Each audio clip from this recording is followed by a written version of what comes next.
Guatevisión presenta Hoy en Un Show con Tuti. Cuando escuchamos bipolaridad, y no me dejará mentir el doctor, la gente se asusta. Híjole, ¿en qué momento se me pone a llorar? ¿En qué momento empieza a matarse de la risa?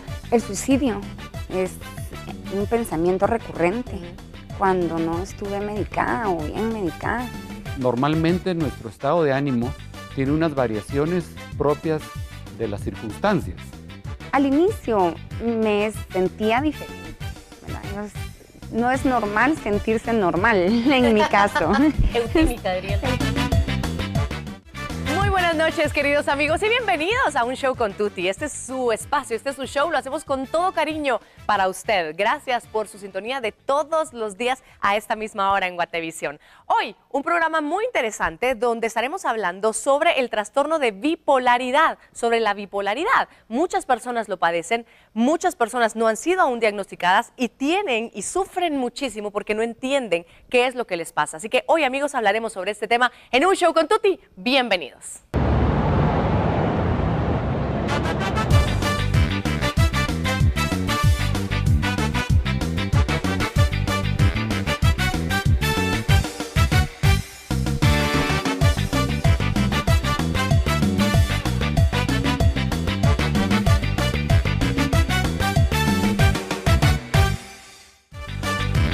Y para empezar con este tema, un tema muy importante y cada vez que bueno se habla más y más de la bipolaridad, me da mucho gusto recibir en nuestro estudio al doctor José Antonio Saravia. Él es médico psiquiatra con especializaciones también en bipolaridad, así que me da mucho gusto, doctor, tenerlo hoy con nosotros. Bienvenido, ¿cómo está? Muchísimas gracias, muy bien, aquí con mucho entusiasmo que usted transmite.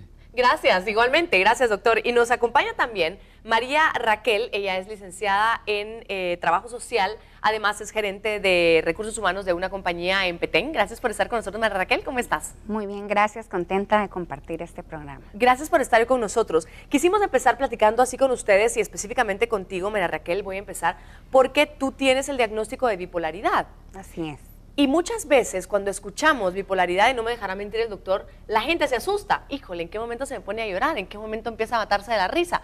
Porque eso es lo que se ha caricaturizado de alguna manera.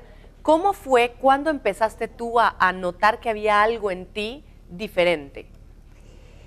Más o menos a los 20 años, yo empecé a darme cuenta de que muchas de mis actitudes eran diferentes al resto de las personas con las que yo convivía. ¿Cómo qué? ¿Podrías poner ejemplos? Mucha inestabilidad, inestabilidad en todo aspecto, en todos los aspectos de mi vida, ¿verdad? Mucha tristeza, mucha depresión. Al mismo tiempo podía estar muy alegre, ¿verdad? Podía desbordarme y luego regresar a un estado de ánimo como violento o enojada, pero era leve en ese momento. Fueron todos mis 20 años donde yo me realizaba muy bien trabajando y no tenía ningún problema de inestabilidad laboral. Era en el único ámbito donde yo me sentía pues bastante bien, bastante estable, y fue así donde yo empecé a pensar un poquito, algo en mí no está bien, ¿verdad? ¿Alguien te decía o te señalaban decir, ay, tan impulsiva, ay, tan enojada o algo así? Más es la palabra loca, ¿verdad? Que se utiliza mucho, doctor. La gente sin saber que somos bipolares, pues acusa de locura, ¿verdad? Entonces, estás loca, está loca.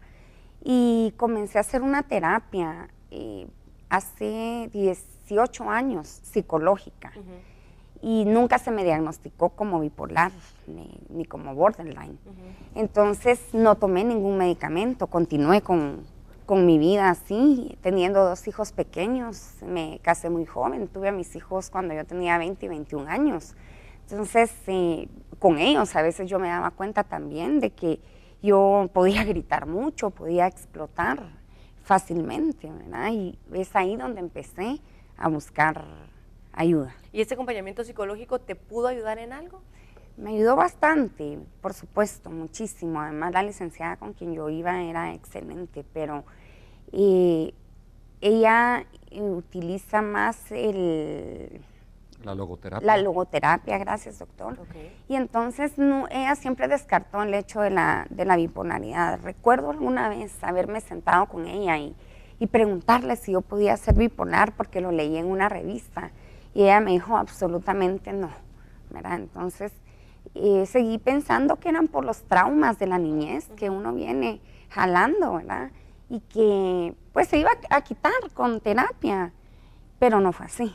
Ahora, lo importante, doctor, también es empezar a entender entonces qué es la bipolaridad. Ella se empezó a dar cuenta de esto desde los 20 años. ¿Es posible que ella antes tenía algunos rasgos o a partir de cierta edad uno empieza a notarlo o empieza a despertar esta condición? Como es una condición genética, se va a empezar a manifestar desde edad muy temprana. Incluso hay niños que empiezan a dar noticias de que algo no está bien. Ajá. Mucha irritabilidad, por ejemplo. Pero donde más frecuentemente estamos actualmente pudiendo diagnosticar es en la adolescencia. Y es una enfermedad que va a durar toda la vida. De forma natural, lo que sucede es que los episodios son leves y los periodos donde no hay síntomas son largos. Okay. Y con el tiempo, esos periodos sin síntomas se van acortando. Los episodios cada vez son más severos y más largos. Esa es la evolución natural de esta enfermedad. O sea, no es de ahorita estoy feliz y en 2 horas estoy triste y a las 2 horas estoy feliz. No es tan rápido ese cambio. Sí. Actualmente lo que estamos viendo más, sobre todo en gente adolescente, es lo mixto. Es decir, una mezcla de euforia y una mezcla de síntomas de tristeza. Entonces, en el mismo día la persona puede tener cambios. Ok. Ahora, lo interesante es diagnosticar lo más temprano posible, como cualquier enfermedad, porque el pronóstico es mucho mejor. Y ahora que usted dice lo de la adolescencia, le pregunto, el adolescente que cuando estamos en ese momento somos tan variables, hay tantos cambios hormonales, ¿no se puede confundir con una etapa nada más o si es muy característico eso? ¿Qué deberíamos observar en un adolescente, por ejemplo? Sí, el adolescente se caracteriza por ser inestable, definitivamente, ¿verdad? Pero es distinto y tenemos que ir haciendo una entrevista activa e ir buscando ciertas señales. Por ejemplo, la semana pasada me tocó ver a un chico de 21 años que llegó por una clara sintomatología depresiva, pero me empezó a contar que desde que estaba en el colegio, él ya tenía ideas de muerte. Pensaba en su funeral y cómo iba a ser y qué gente iba a llegar. También hay manifestaciones de irritabilidad. Alguien marcadamente irritable. Esta inestabilidad que decía María Raquel es también bien característica. Ahora, lo que procuramos es que cada persona logre hacer sus detectores tempranos para poder prevenir sobre todo los episodios de manía y hipomanía son los que más se pueden prevenir. ¿Qué es lo peligroso de estos episodios? Ambas fases, todos los episodios son peligrosos. Okay. La depresión es cuando la persona va a plantearse más el suicidio, pero igual en un episodio mixto también se puede plantear suicidio. Y en una fase maníaca, la persona puede hacer cosas muy imprudentes, poner en riesgo su vida o la vida de otras personas.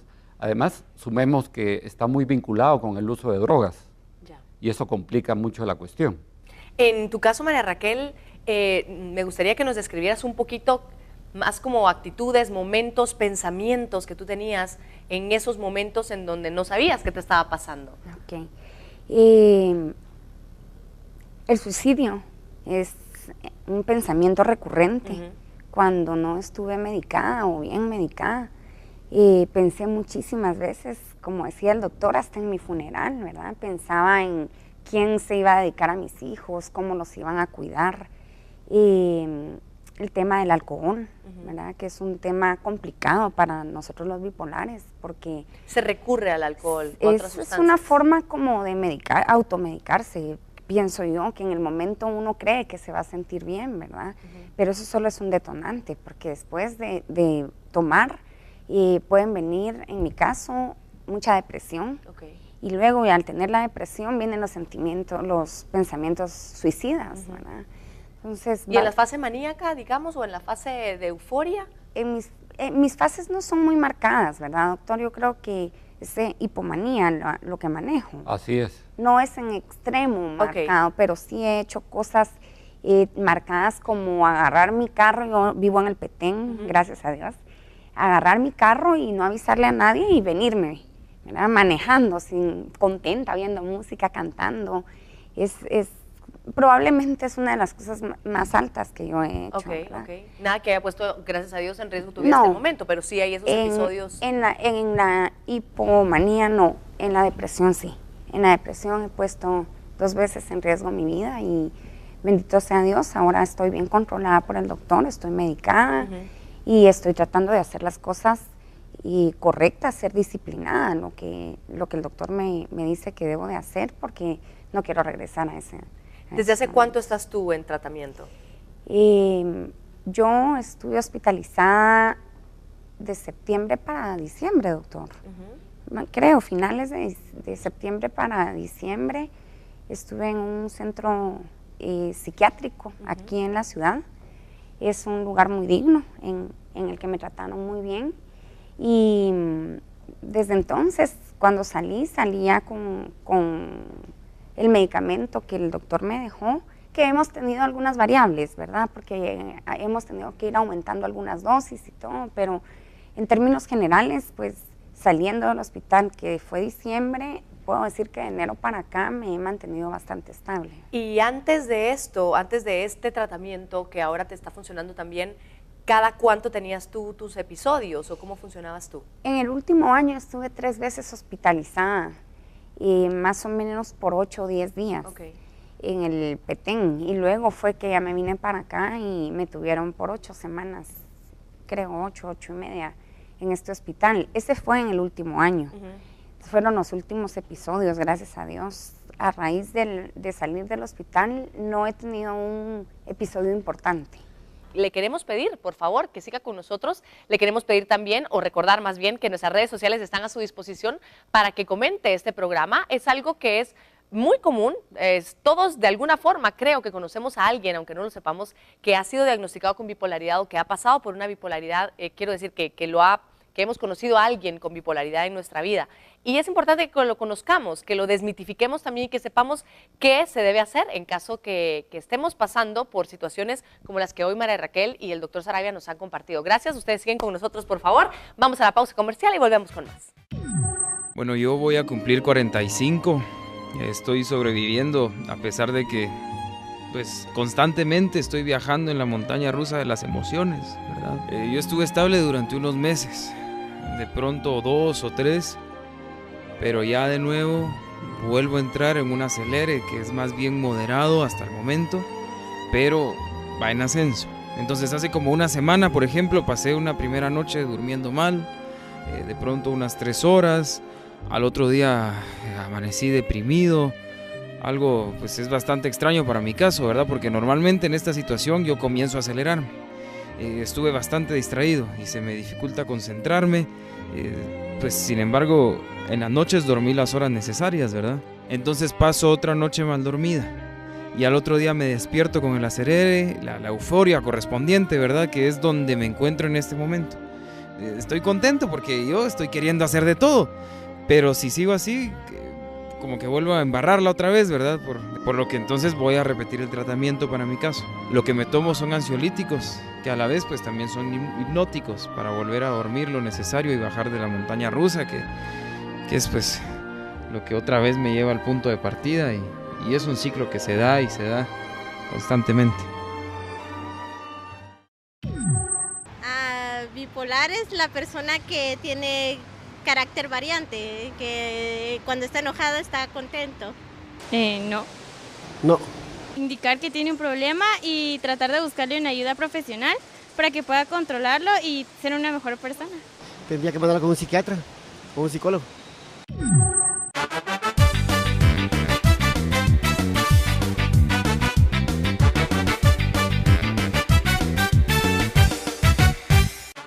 Al volver.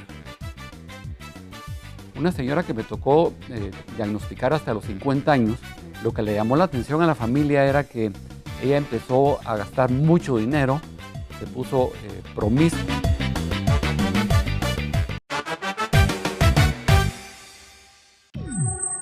La enfermedad bipolar es un padecimiento el cual se distingue por la alternancia, digamos, entre periodos de tristeza o depresión alternos con periodos de elevación en el estado de ánimo que nosotros llamamos manía o hipomanía, dependiendo de la duración.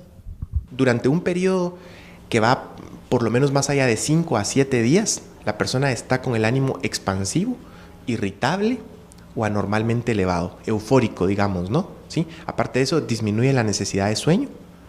La persona tiene muchas ideas, el pensamiento va muy rápido, casi que una idea empuja a la otra, ¿sí? La persona platica mucho, está muy platicadora, está muy impulsiva, está muy distraída. Generalmente también el deseo sexual suele aumentar, ¿sí? Y pueden cometer gastos inmoderados. Estos son los más frecuentes. El origen de la enfermedad es multifactorial, es decir, tiene que ver con una carga genética, es decir, ya se traen los genes. Las personas que tienen un familiar con enfermedad bipolar, su riesgo está incrementado. Eso no quiere decir que van a tener una enfermedad bipolar, pero su riesgo está incrementado.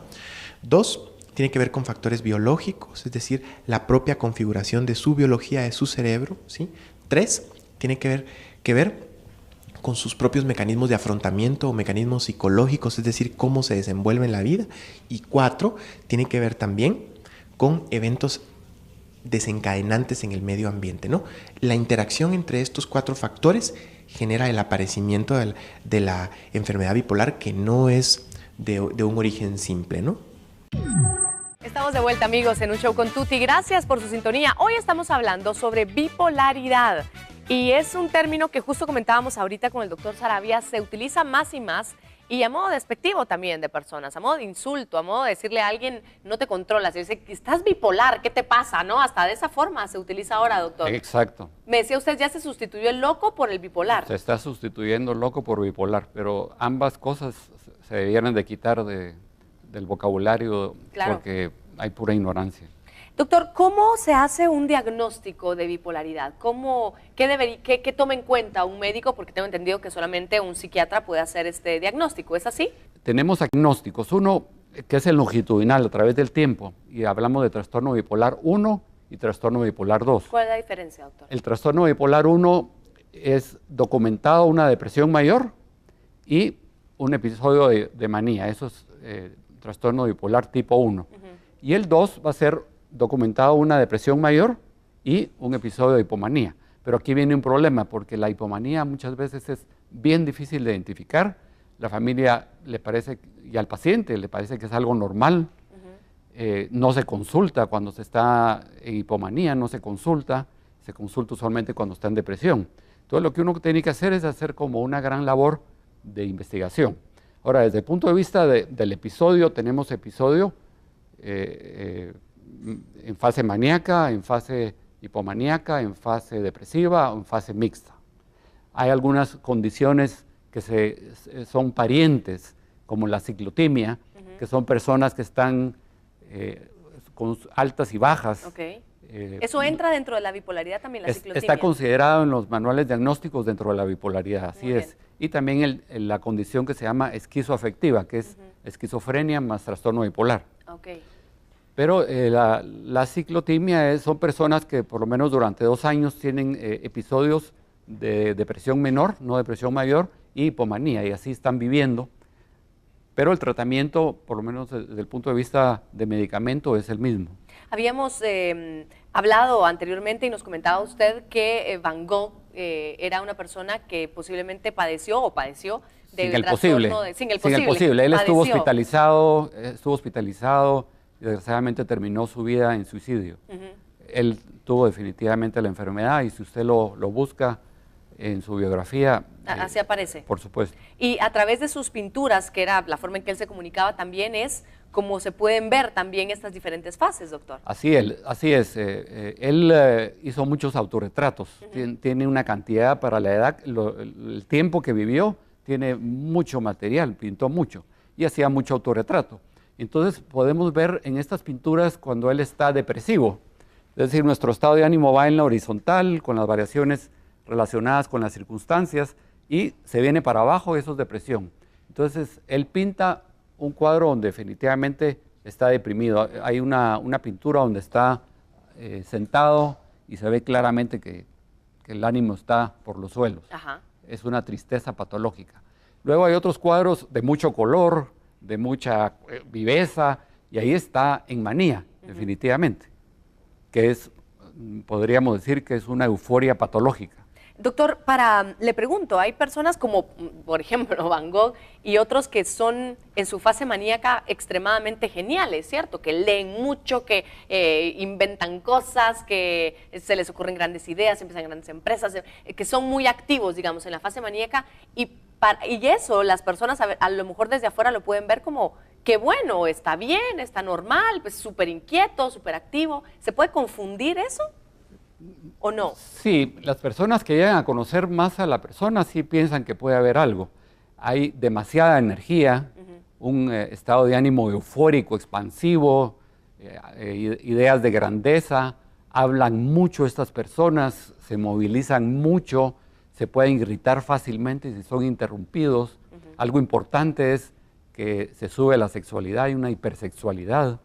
Por ejemplo, una señora que me tocó diagnosticar hasta los 50 años, lo que le llamó la atención a la familia era que ella empezó a gastar mucho dinero, se puso promiscua y se puso a amenazar a los hermanos de que los iba a matar. Esas fueron las señales que le hicieron a los hermanos de preguntar quién podía atenderle. No está bien, sí, claro. Y ahora está increíblemente bien, es la que cuida a todos los sobrinos, porque no se ha casado, es la cuidadora de los sobrinos. Y el poder diferenciar esto, el poder identificarlo en nosotros, y por supuesto que vamos a seguir conversando de otros casos, de cómo afecta también a la familia, porque eso es otra historia, que obviamente condiciones como la bipolaridad, como borderline, como otras condiciones que existen, no solamente son de una persona, sino también afecta a su entorno. Vamos a seguir platicando de esto, doctor, después de la pausa comercial que tenemos que hacer en este momento. Hoy estamos hablando sobre bipolaridad aquí en Un Show con Tuti. Le recuerdo que las redes sociales siguen a su disposición por si usted nos quiere escribir y comentar lo que hoy estamos platicando. Vamos a la pausa y volvemos.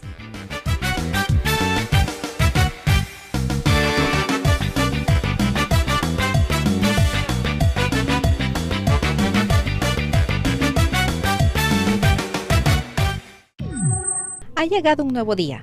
El sol brilla en todo su esplendor y me despierto con muchas energías. Me siento feliz y capaz de sonreír a mi entero gusto. ¡Qué bella es la vida! Debo confesar que hoy siento deseos de comerme al mundo. Me pondré mi mejor vestido, hablaré con todos, trabajaré con ánimos y por la tarde visitaré un parque. O, ¿por qué no?, saldré de la ciudad para dar un pequeño paseo. En mi casa todos me ven de forma extraña. No es agradable, pero los comprendo. He pasado totalmente deprimida las últimas 2 semanas. Pero, ¡hey! Estoy de vuelta. Soy feliz. Lo mínimo que pueden hacer es alegrarse por mí. Desayuno deprisa y salgo en mi carro en dirección al trabajo. Voy conduciendo hacia el trabajo cuando un imprudente se atraviesa en mi camino. ¿Qué le pasa? ¿Acaso cree que la calle es suya? No puede ser que le den licencia de conducir a ese tipo de personas. Todo era muy bueno para ser verdad. La felicidad se esfuma en un segundo. Necesito despejar mi mente. Me estacionaré frente a ese parque y voy a correr para liberar la frustración. Uf, qué día tan agotador.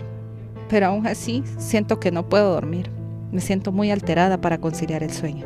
Creo que será otra noche de desvelo. Que la actitud la cambian constantemente, que no es igual siempre, que pueden estar muy felices y en otras ocasiones muy tristes o incluso coléricas, ¿verdad? No. Pues hasta ahorita no. Tal vez recomendarle que vaya con algún psicólogo, que se trate. Tal vez primero sabiendo las causas del por qué, ¿verdad? Y ya de ahí darle una solución a su problema, ¿verdad?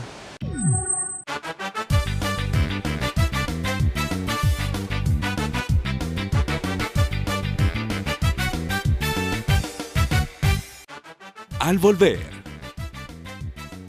El medicamento más importante es lo que llamamos el estabilizador del ánimo.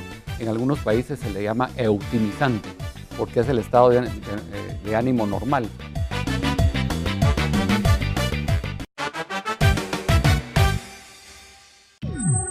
La historia ha sido marcada por grandes personajes que han dejado una profunda huella en el arte. Algunos de estos artistas fueron diagnosticados como bipolares, trastorno que influyó su arte. Dentro de estos artistas encontramos a la querida y recordada Marilyn Monroe, quien tenía problemas con drogas y su estabilidad emocional. Después de presentar su gran talento y luchar con severas depresiones, Marilyn terminó su vida en suicidio. Al analizar la conducta del gran pintor Vincent van Gogh, podemos ver que padecía de trastorno bipolar, por lo cual se puede ver en sus pinturas manifestaciones de diferentes etapas anímicas que experimentaba. Algunos estudios psicológicos indican que la poetisa Emily Dickinson padecía de trastorno bipolar. Esto se veía reflejado en su poesía sombría y oscura. Morir sin morir y vivir sin la vida es el más arduo milagro propuesto por la fe. Es importante distinguir del trastorno bipolar tipo 1 y el trastorno bipolar tipo 2. El trastorno bipolar tipo 1 lo que tiene son periodos de depresión alternos con periodo de manía, a diferencia del bipolar tipo 2 que tiene periodos de depresión con periodos de hipomanía. ¿Cómo distinguimos la hipomanía de la manía? Pues en términos generales la manía es esto que te contaba hace un rato, ¿no? Estado de ánimo anormalmente elevado, irritable, ¿sí? Dormir poco, hablar mucho, estar con el pensamiento rápido, impulsivo, con alto deseo sexual, gastos inmoderados, ¿no? Sin embargo, en la manía la duración es mayor, la intensidad es mayor, la persona pierde la funcionalidad y algunas veces necesita hospitalización. A diferencia de la hipomanía, que es menos intensa, ¿sí? Dura menos tiempo, ¿sí? Puede durar 3-4 días más o menos, ¿sí? Y generalmente la persona no pierde la funcionalidad, es decir, puede funcionar en su vida cotidiana. 1. Siempre tratar de apoyarle en la toma de su medicamento y en la búsqueda de la ayuda profesional. 2. Intentar no confrontarle, intentar conciliar, intentar negociar, intentar explicarle por qué es importante que busque la ayuda y tome su tratamiento. 3. Comprenderle. La gente que tiene este padecimiento la pasa mal. No lo hacen con mala intención. Si a veces se ponen agresivos, si a veces se ponen impulsivos, no es porque ellos sean malas personas, es porque hay ciertas sustancias en su cerebro que se modifican, ¿no? Y que su actitud no puede ser la mejor. Estamos de vuelta, amigos, en Un Show con Tuti. Gracias por su sintonía. Hoy estamos hablando sobre bipolaridad. ¿Es un trastorno del ánimo, doctor? ¿Así se le llama o no? Trastorno afectivo bipolar, sí, es en su esencia es un trastorno de la afectividad.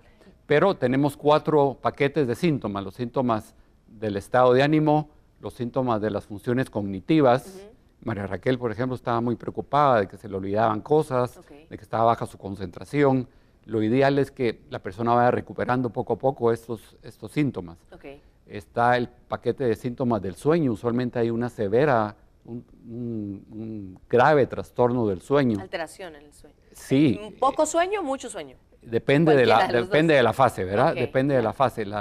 Pero generalmente hay una severa alteración del sueño.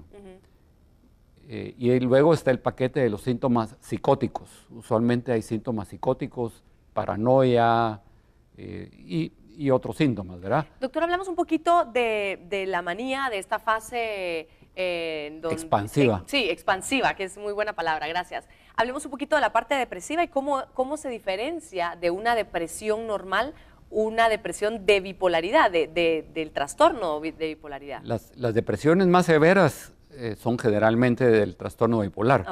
Y acompañadas usualmente de pensamientos de muerte, de pensamientos de suicidio, de ideas de causarse el suicidio, un ánimo triste, baja de energía, alteración del sueño, incremento de la ansiedad. Es interesante que en los 3 tipos de episodios puede haber irritabilidad y es bien frecuente. Entonces el paciente deprimido va a estar poco energético, puede perder apetito, peso, todo lo que implica una baja del ánimo. Y es que el estado de ánimo es lo que le da color a nuestra mente. Entonces, ante las señales hay que buscar la consulta del experto y colaborar en todo lo que es la recaudación de información. Si han habido suicidios, decirlo. Si hay antecedentes de trastorno bipolar, eso ayuda mucho. Y ayudar a identificar la sintomatología, si ha sido una persona inestable, desde cuándo ha sido una persona inestable. Algo que me llamó la atención a mí con una chica que la vi después de que intentó suicidio, es que ella tenía ideas de quitarse la vida, por ejemplo, tomar veneno, meterse un balazo con una chica de colegio. Y le parecía que esas ideas eran normales, y por eso no las había comentado con ningún familiar. De tal manera que la consulta fue hasta después de un intento de suicidio. Entonces, si vemos a un adolescente irritable, con alteraciones del sueño, que está hablando de la muerte. Una persona que recientemente llegó a la oficina, esa fue la alarma, que unos amigos le oyeron decir que prefería estar muerto él que otra persona que ya había muerto. Entonces le dieron mi nombre y estamos en este momento, no está tan mal, entonces tenemos tiempo para poder investigar todo lo que haga falta. El tratamiento, además del farmacológico, ¿qué más se necesita o qué hace? Primero, vamos por pasitos. Primero el farmacológico. ¿Qué hace el tratamiento farmacológico en el paciente una vez ya lo tenga y qué más necesita como tratamiento? Lo ideal es usar un solo medicamento, lo que llamamos monoterapia. Y el medicamento más importante es lo que llamamos el estabilizador del ánimo. El estabilizador del ánimo. En algunos países se le llama eutimizante, porque es el estado de ánimo normal. Parto eutóxico es un parto normal. Eutimia, estado de ánimo normal. Muy bien. Entonces, los estabilizadores del ánimo van trabajando, regulando estas variaciones. No tienen una acción inmediata, pero el efecto es a largo plazo. La persona tiene que entender que los beneficios van a ser al año, a los años de estar tomando regularmente estabilizador del ánimo. Tiene que tomarlo para toda la vida, doctor. Toda la vida. Para toda la vida. Toda la vida. Eso no hay que andar con reparos ni dudas, sino hay que ser categórico. En todo caso, darles toda la información que la persona quiera. Los medicamentos los elegimos en función de cuántos estudios científicos hay y cuánta evidencia científica hay. Esto no es magia ni... Es medicina formal basada en la evidencia. Bueno, interesante. Hoy estamos hablando sobre la bipolaridad. Vamos a un bloque más al volver de la pausa comercial. Gracias por seguir en sintonía y por sus preguntas y sus comentarios al respecto. Estamos tratando de entender un poquito más esto de la bipolaridad. A la pausa y volvemos. Mi madre ha sufrido depresiones toda su vida. De unos años a la fecha se ha agravado su situación, pues cuando sale de la etapa depresiva se transforma en una persona eufórica, agresiva, no deja hablar a nadie y ya no hace más que hablar. Ha tenido problemas con sus hermanos, con mi abuela, con mi padre, con amigos e incluso con nosotros, sus hijos. Ha llegado al punto de golpear a miembros de su familia y es una situación muy difícil en la que uno podría alejarse de ella. Pero por el otro lado es mi madre. Me preocupa y se siente muy mal verla así y tan distinta a lo que fue hace algunos años. No sabemos si internarla porque por más que acude con el psiquiatra, no sigue las recomendaciones y ella no se da cuenta de que está enferma. No lo acepta y siente que en todo tiene la razón. De verdad ha afectado y desunido a la familia esta situación. No se lo deseo a nadie. Lo último que intentamos fue hacer una intervención familiar. Nos costó mucho y para mi madre fue muy difícil, pero por ahora ha funcionado. Creo que está tomando conciencia de su enfermedad. Espero que siga con el cambio positivo. No sé, yo creo que la gente tiene cambio de actitud, ¿verdad? Que cambian a cada rato de actitudes, de comportamientos y es lo único que sé, más no sé más nada. No. Bueno, lo primero que haría sería investigar las causas que provocan ese tipo de conducta, ¿va? Ya al investigar ir con un especialista a que nos dé una asesoría, ¿va? Para ayudarle y a que se encuentre bien, ¿va? Buscaría algún profesional para...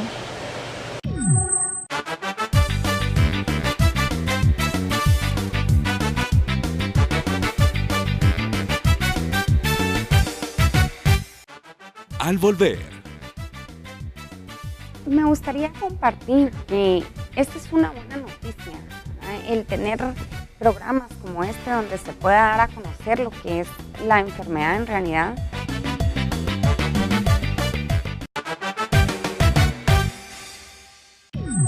En el mundo de la farándula podemos encontrar varios artistas que han sido diagnosticados con el trastorno de bipolaridad. Mel Gibson confesó en un documental que había sido diagnosticado como bipolar. Aun cuando el diagnóstico de Britney Spears no se hizo público, los episodios maniáticos que mostró a través de los años confirman la sospecha de un trastorno bipolar. Kurt Cobain, el cantante de Nirvana, pasó por varios diagnósticos a través de su vida. De pequeño le detectaron déficit de atención y más adelante fue diagnosticado con bipolaridad. En 1994, su cuerpo fue hallado con un tiro en la cabeza. Jim Carrey ha pasado por momentos en su vida en los cuales lo único que hace es llorar. Dentro de su depresión ha llegado a autolastimarse. En momentos en los que no sufre la depresión profunda, se torna agresivo. Otros artistas que han sido diagnosticados con trastorno bipolar son Ben Stiller, James Brown, Robert Downey Jr., Linda Hamilton, entre otros. En virtud de que la enfermedad bipolar es un padecimiento biológico, necesita fármacos. Es decir, no es suficiente con psicoterapia ni con ninguna otra intervención. La mayor parte de pacientes necesitan un fármaco. Los fármacos se llaman estabilizadores del ánimo. Muchos de los pacientes necesitan a veces 1, 2 o más medicamentos dependiendo el tipo de enfermedad que es. Primero que todo, la enfermedad bipolar suele debutar entre los 17 y los 21 años. Sin embargo, hay personas que lo desarrollan a los 30, 40, aunque no es tan frecuente, ¿no? ¿Sí? Ahora, media vez se hace el diagnóstico y la persona necesita fármacos. La mayor parte de veces necesita el medicamento una buena cantidad de años o la mayor parte de la vida. Lo que pasa es que explicarle esto a los pacientes no es sencillo, ¿verdad? Sin embargo, la mayor parte de ellos van a necesitar un fármaco toda la vida. Creo que la mejor forma es tratarle de hacer entender de que los familiares o tú mismo han notado un problema, ¿no? Y que ese problema probablemente él no lo nota del todo, pero le puede generar un impacto en su funcionalidad o puede hacerle sufrir. En virtud de ello, ofrecerle o proponerle el hecho de buscar un profesional para mejorar la calidad de vida de él. Lo principal es como un alto nivel de comprensión para que recuerden que esto es una enfermedad y que generalmente no es culpa de la persona, ¿no? La persona necesita un medicamento. Entonces lo principal es apoyarle en la toma del medicamento y en la búsqueda de una atención profesional. Segundo, intentar no discutir, intentar de alguna manera de ayudarle, de plantearle opciones, ¿sí? Si la persona no quiere tomar medicamento, intentar buscar opciones para que lo haga o hacer una intervención familiar o llevarle con un profesional, ¿no? ¿Sí? ¿Qué otras cosas pueden ayudar? Ayudarle al familiar a conocer sus síntomas de alarma. Es decir, la persona siempre antes de entrar a depresión o a manía o a hipomanía, que ahora te digo la diferencia, siempre tiene síntomas que preceden a un episodio. Por ejemplo, hay personas que se ponen como más platicadoras, otras que se ponen como más activas en ciertas cosas. Entonces los familiares pueden aprender a distinguir cuándo va a venir un periodo de hipomanía o manía. Estamos de vuelta, gracias amigos por su sintonía. Hoy ya concluyendo en el tema de la bipolaridad, tratando de entender un poco este trastorno y entenderlo como tal, es un trastorno. Creo que utilizamos muy mal la palabra de esta persona es bipolar, sino creo que así como se utiliza con otros trastornos, con otras enfermedades, se debería decir esta persona fue diagnosticada o tiene bipolaridad, padece de bipolaridad y no solamente encerrarla en un título que puede hacer mucho daño también. Así es. Ya se une nuevamente María Raquel. Y para quien nos acaba de sintonizar, María Raquel padece de bipolaridad. Y quisiera, ahora estás ya en tratamiento, como nos habías comentado desde el primer bloque, María Raquel, ¿cómo ha sido el proceso de vida tuyo para tu familia y cómo ha sido a partir de ahora con tu tratamiento? Sería como remontarnos un poquito al pasado y ver cómo ha sido para ellos entenderte, acompañarte, pues sí, vivir contigo. Vivir a la par, ¿verdad? Todo el proceso. Lógicamente, desde el inicio he tenido el apoyo 100% de mis 2 hijos y de mi esposo, de mi familia en general, pero de ellos porque son con quienes convivía día a día. Digo convivía porque mis hijos grandes pues ya no están en casa por los estudios, ¿verdad? En Petén, no por la universidad. Les tocó vivir momentos muy difíciles, realmente. De hecho, Tuti, el hecho de que mi hijo mayor fue quien llegó a rescatarme la primera vez que yo intenté suicidarme, ¿verdad? Entonces ellos han sido muy conscientes de la enfermedad, han tenido comunicación directa con el doctor, han entendido bastante bien lo que debo de hacer, el tratamiento que debo seguir. ¿Cómo es después de pasar todos los momentos duros y difíciles? Al inicio me sentía diferente, ¿verdad? No es normal sentirse normal, en mi caso. Eutímica, diría el doctor. Eutímica, ¿verdad? Y tengo muy claro una vez, doctor, que llegamos a la clínica y el doctor me preguntaba con mi esposo cómo iba evolucionando y todo. Entonces yo le digo, doctor, me siento rara.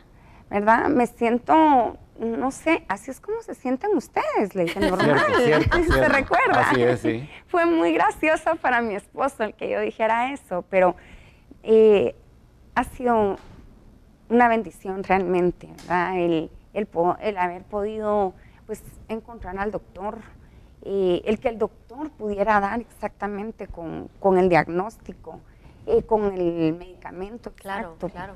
Porque en mi caso, pues, no tomo uno solo, ha habido necesidad de más medicamento. Ha habido mucha disciplina de mi parte. Tiene que ser así, ¿cierto? Hay que ser muy disciplinado, como platicábamos hace un momentito con el tema del alcohol, ¿verdad? El alcohol es alcohol y medicamento de bipolaridad, cero compatibles, ¿verdad? Entonces, hay que tratar de ser muy disciplinado. No he sido tanta todavía, pero estoy en la lucha, ¿verdad? Estoy tratando de ser lo más disciplinada posible. Te pregunto, esa conciencia antes de tu actual tratamiento, ¿te tenías tú miedo a ti misma de que, sí? Sí, porque era una persona violenta. Entonces, especialmente si tomaba un par de cervezas, que en Petén es muy fácil con el clima, ¿verdad? Yo me disparaba y me ponía bastante violenta. Entonces me daba miedo, no saber realmente qué era, qué tengo, quién soy, qué me pasa, ¿verdad? Ahora sé lo que soy, ¿verdad? Sé dónde debo estar, sé a dónde quiero llegar. ¿Esto te afecta, esta conciencia, este diagnóstico, te ha afectado tu autoestima? Para bien. ¿Para bien? Para bien. Ahora que ya estás tratada. Sí. ¿Antes? Cuando supe claro. El diagnóstico, me puse muy contenta porque fueron muchos años de sufrimiento. Claro. Esta es una enfermedad, doctor, no sé si voy a ser dramática para decirlo, pero en la cual se sufre demasiado. Por supuesto. Realmente el sufrimiento es constante. Y cuando me lo dijeron, yo sentí como un alivio. Yo ya tenía un nombre que ponerle. Esto era, ¿no? ¿Cómo explicarle a la gente que tengo alrededor? ¿Cómo explicarle a mis hijos? Claro. ¿Verdad? ¿Qué es lo que su mamá tiene? Y además la alerta para que ellos siempre estén pendientes de sus propias actitudes, para saber si en algún momento ellos también, que pues, en el nombre de Dios, si no vaya a ser así, pero igual tenemos que estar preparados para eso. Así que para mí fue bueno saberlo. Imagino que casos como el de María Raquel, doctor, que usted trata y que lleva en conjunto, como usted lo decía, con el soporte, el apoyo familiar, el entendimiento que esto es una enfermedad, que no es que se está perdiendo a la mamá, al papá, al hijo, ¿no? Como decíamos, y perdón que lo diga de esta forma, pero así es como se dice, que se está volviendo loco, sino simplemente que tiene una enfermedad que puede ser tratada y que con eso puede manejarlo bien toda la familia. ¿Es este el resultado? ¿Así se puede llegar en todos los casos, doctor? No. Desgraciadamente no todos los casos son así. Pero cabalmente ese es el objetivo de la psicoeducación. En esa reunión que hicimos con la familia, eso fue lo que hicimos, solo que en corto tiempo. Claro. Pero es mostrarle al paciente dónde está parado para que decida hacia dónde quiere ir. Entonces, ahí aclaramos muy bien lo que es la enfermedad, la importancia del medicamento, los riesgos, los efectos secundarios posibles del medicamento, que hay que diferenciar los agudos de los crónicos. Luego, la importancia de los hábitos, del manejo de estrés, las drogas. María Raquel ha mencionado el alcohol, pero digamos los estimulantes tipo la cocaína pueden disparar a cualquier episodio. Y generalmente lo hacen. La marihuana, que ahora se está discutiendo y se está saliendo en los medios de información, que usted estará muy bien enterada, sobre que se está investigando algunas propiedades con todos los alcaloides que tiene el cannabinol. Pero en cuanto al trastorno bipolar, puede disparar también episodios. También, claro. Así es. Definitivamente. Me gustaría, María Raquel, si alguien que nos está viendo de alguna forma se ha identificado con la historia que tú has contado, con los signos que usted nos ha compartido, doctor, de las personas que padecen bipolaridad, ¿qué te gustaría decirle a alguien que hoy está escuchando y que le está cayendo el 20, como decimos, ¿no? Que dice, puede ser que ese sea yo, puede ser que ese sea mi hijo? ¿Qué te gustaría decirles? Me gustaría compartir que esta es una buena noticia, ¿verdad? El tener programas como este donde se pueda dar a conocer lo que es la enfermedad en realidad, que no estamos solos, que tenemos mucha información, que tenemos psiquiatras como mi psiquiatra, que yo me siento tan bendecida realmente de tenerlo, que podemos vivir una vida normal con el medicamento, Tuti, porque realmente logramos hacer una vida normal, plena, que nos podemos desarrollar en lo que nosotros querramos, que podemos seguir soñando, que podemos hacer una vida, quienes son solteros, casarse, tener hijos. Que no puede ser, no tiene que ser una etiqueta y un obstáculo. Exactamente, eso quería decir, no es algo que realmente nos pueda poner una etiqueta que nos frene para seguir siendo unas personas normales, ¿verdad? Pero que sí, tenemos que ser disciplinados, 100%, porque si no somos disciplinados tenemos mucho riesgo a caer, ¿verdad? Y que con la mano de Dios todito puede salir adelante, y que quienes estén escuchando, y si por medio del programa pueden dar mis datos y yo puedo colaborar con alguien, pues ese es el fin por el cual yo decidí venir para acá. Agradezco muchísimo tu valentía también, María Raquel, porque imagino que en una sociedad donde es tan fácil etiquetar y tachar a la gente, a veces da un poquito de miedo de decir, ¿qué van a decir ahora que todo el mundo sabe? Bueno, no todo el mundo, pero mucha gente. Ha sido muy valiente y generosa, María Raquel. Yo le estoy muy agradecido. No, y además la vemos, doctor, porque a veces estigmatizamos, decimos, no, esta persona ha de tener cara de... Y ve usted esta mujer guapísima que hoy está con nosotros, tan exitosa también, no solamente a nivel profesional, sino a nivel familiar también, con tantos logros, superándose a ella misma a lo que le ha tocado vivir, que no es que ella lo haya pedido, no es que se lo merezcan o no, es una enfermedad que se transmite a través de la herencia, como decía el doctor, es biológica. Así que gracias de todo corazón nuevamente. Gracias. Bendiciones y éxitos para ti. De verdad te lo agradezco del corazón, María Raquel, haber estado hoy con nosotros. Doctora, a usted también, muchísimas gracias. Y a usted que está en casa, siga por favor siempre en sintonía de Guatevisión y todos los días, de lunes a viernes, de Un Show con Tuti. Gracias por estar con nosotros. Un beso grande, que la pase muy, muy bien y hasta la próxima.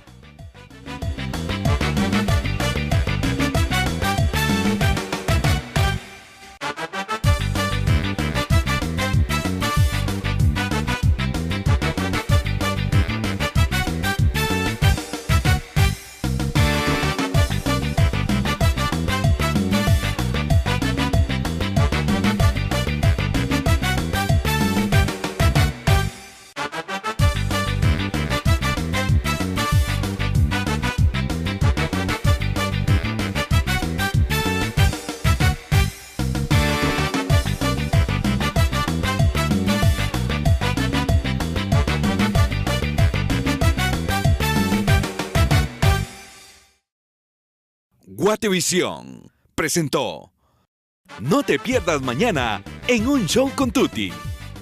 Y mañana no se puede perder nuestro programa. Estaremos hablando sobre la adicción al celular. ¿Es usted adicto al celular? Tienes un vacío emocional ahí y que te lo está llenando otra cosa. O sea, hay casos en que verdaderamente las personas llegan a enamorarse virtualmente de alguien, ¿verdad? A veces escucho, pero ignoro, y a veces ni escucho porque estoy bien metido en lo que estoy haciendo. El miedo a no tener celular. El miedo a no tener celular. Es porque a la persona que se le sorprende hablando por celular le emitimos su multa de 100 quetzalitos, 25% de descuento, que al final es insignificante para el daño que se provoca. En nuestro programa de mañana por la noche, Adictos al Celular. Además, al finalizar, el gran sorteo que no se puede perder. Así que mañana a las 8 de la noche los estaré esperando. Un Show con Tuti.